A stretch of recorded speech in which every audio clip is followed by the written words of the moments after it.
ہیں ظفر محمود طاہر صاحب کوٹلی آزاد کشمیر سے.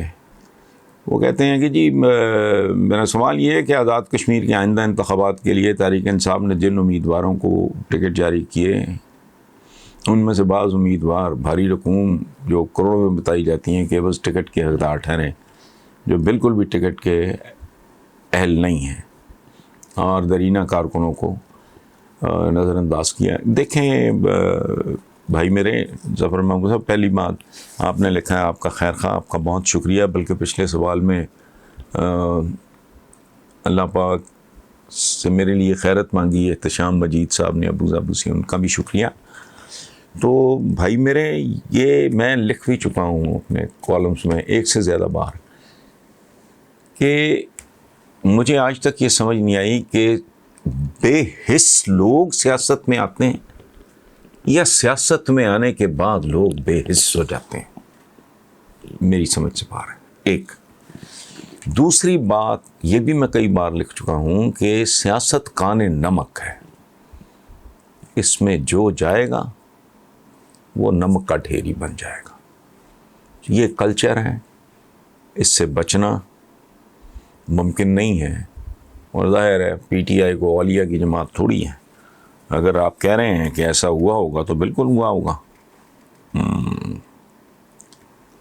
بہرحال تجزیہ کوئی نہیں، سیدھا سادہ سا ایک کامنٹ ہے. اور ملک ریاض صاحب نے 3-4 دفعہ میری فون پہ بات ہوئی، ملاقات جو واضح طور پہ مجھے یاد ہے صرف ایک ہے. میں نے ان کے کبھی کسی ادارے کے ساتھ لین دین، مجھے پتہ نہیں وہ بندہ رہتا کہاں ہے، مجھے پتہ نہیں اس آدمی کا آفس کہاں ہے. جن کا ان کے ساتھ کوئی تعلق واسطہ ہوگا تو وہ میں نہیں جانتا، میں کسی کا ٹھیکیدار نہیں ہوں. اچھا، تو ملک صاحب ہمیشہ میری اس طرح کی اپیل پہ بڑا برا مناتے تھے اور کہتے تھے کہ آپ اپنا کالم نہ ضائع کیا کریں، آپ مجھے بتا دیا کریں. اور پیٹھ پیچھے ان کا آپ نے بات کی ہے. اور ایک دفعہ اس بچے کا داخلہ بھی انہوں نے وہ کرایا، وہ جو سیلف فائنانس اسکیم کے تحت.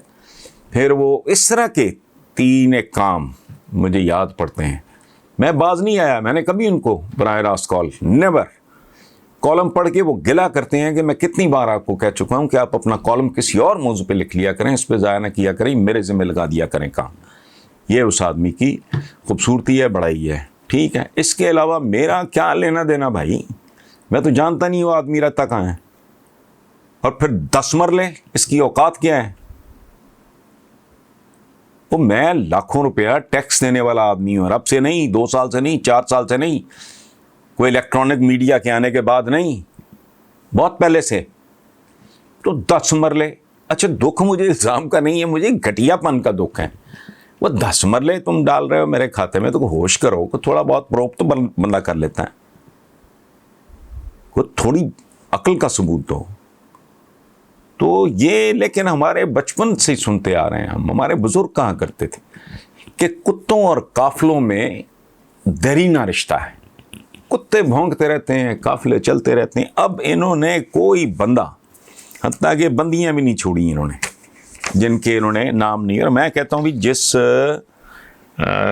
کہ بھئی جس آپ اکاؤنٹ کی بات کر رہے ہو میرے پاس آ جاؤ، چیلنج کرو، ڈیٹ دو. میں اپنے کیمرے لے جاتا ہوں اپنے یوٹیوب چینل کے مینیجر کے پاس، چلتے ہیں، پوچھتے ہیں کہ اس کا اکاؤنٹ. اچھا، جائیداد کہیں بھی ہو آن لائن چیک کی جا سکتی ہے. اچھا چلو، میری اہلیہ کے نام پہ، میرے بچوں، میرے بھائی کے، میرے کسی دوست کے نام پہ، میرے کسی دور پار کے رشتے دار، میرے ماشاءاللہ بہن بھائی ہیں. My children are grown up. میری بیٹی یونیورسٹی میں ہے، بیٹا میرا یونیورسٹی میں اب پہنچا ہے. بیٹی یونیورسٹی سے فارغ ہو رہی ہے، بیٹا میرا یونیورسٹی میں انٹر ہو رہا ہے. ان کے نام پہ، بھائی کے، کسی بہن کے نام پہ. بہنیں 3 میری باہر ہیں، ان کا لینے دینے. باقی جو ہے وہ خدا کا خوف کرو تم. اچھا، اور سب سے بڑی بات اور آخری پیغام، جس طرح تم نے کوئی نام نہیں چھوڑا، یہ جو کوئی بھی ہوگا، یہ گندگی کے ڈھیر ہیں جن کو زبانیں اللہ نے دی ہوئی ہیں، جو چاہے کریں گے. ان میں سے کچھ لوگ، میں سب کا ٹھیکہ نہیں لیتا، میں کچھ لوگ تو ہیں جن کی میں قسم کھا سکتا ہوں. ان کو بھی نصرت جاوید جیسے درویش آدمی کو، وہ کلپتا پھر رہا ہے بیچارہ، اس بندے کو بھی آپ نے ڈال دیا. کو خدا کا خوف کرو. لیکن پھر وہی بات کہ اگر قافلے چلیں گے تو کتے بھونکیں گے. یہ چلتا رہے گا. تو کوئی سر پیر تو ہو نا. کسی زندگی کی کسی سٹیج پہ 10 مرلے کا پلاٹ. او بھائی, my children own property in defence. مجھے ڈیفینس پسند نہیں ہے, میں نے رہنا چاہیے نہیں. تو وائی شوڈ آئی. جو بندہ لاکھوں روپیہ سال کا ٹیکس دیتا ہو, اور اب سے نہیں, برس سے ہے, اور کوئی چاہت نہیں, کوئی خواہش نہیں, کوئی اور کام کاروبار نہیں, ساتھ 50,000 آفرز, ٹیمپٹیشنز, یہ کر لیتے ہیں وہ. میں نے کہا یار چھوڑو, میرے پاس پہلے ہی بہت ہے. میں مدت ہوئی فل سٹاپ لگا چکا ہوں زندگی میں. بچوں کے لیے اچھی ایجوکیشن, اچھی تربیت, اور ایک ٹیک آف کا جو ہوتا ہے سامان, وہ کافی ہے. میں نے ٹھیکہ لیا ہوا ہے ان کا, اولاد کا بھی نہیں. ایک حد تک ہے, جتنا حکم ہے ہمیں کہ فیسیلیٹیٹ کرو, اچھی تعلیم, اچھی تربیت. تو اس طرح کی آخری بات کہ جو کوئی بھی یہ لوگ ہیں, اور یہ پہلی بار نہیں ہو رہا, ایگزیکٹلی یہی بات. اس دفعہ لسٹ خیر بہت ہی لمبی ہے. یہ حامد میر کے ایک پروگرام میں میں شاید آپ کو بتا چکا ہوں. تو میں نے کہا تھا کہ یہ جو کیش لکھا ہے اس کا تو میں نے مجرا سن لیا, اس کا تو حساب کوئی نہیں ہو سکتا. پلاٹ تو بتاؤ. اچھا, آخری بات, جو لوگ یہ کر رہے ہیں انہوں نے, میں صحیح کہہ رہا ہوں, میں لسٹ نہیں پڑھ سکتا, اتنے لوگوں کے نام ہیں ان میں, اور میں کسی کا ذمہ داری نہیں لے رہا, نہ میں کسی کا ٹھیکیدار ہوں. تو پھر تم ڈوب مرو. اگر تمہارے ملک کا ہر اوپینین میکر, ہر میڈیا پریکٹیشنر, میں نہیں کھا رہا قسم کسی کی, if they are corrupt, تو پھر تم ڈوب مرو, اور اپنی اولادوں کے ساتھ ڈوب مرو کہ تم نے یہ پیدا کیا ہے, تو پھر تمہارا مستقبل بھی کوئی نہیں. اگر یہ سارے ہی کرپٹ ہیں, میں تو نام پڑھ پڑھ کے حیران رہ گیا ہوں.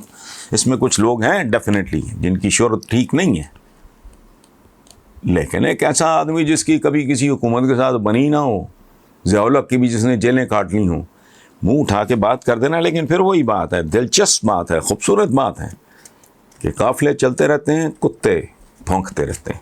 Thank you very much.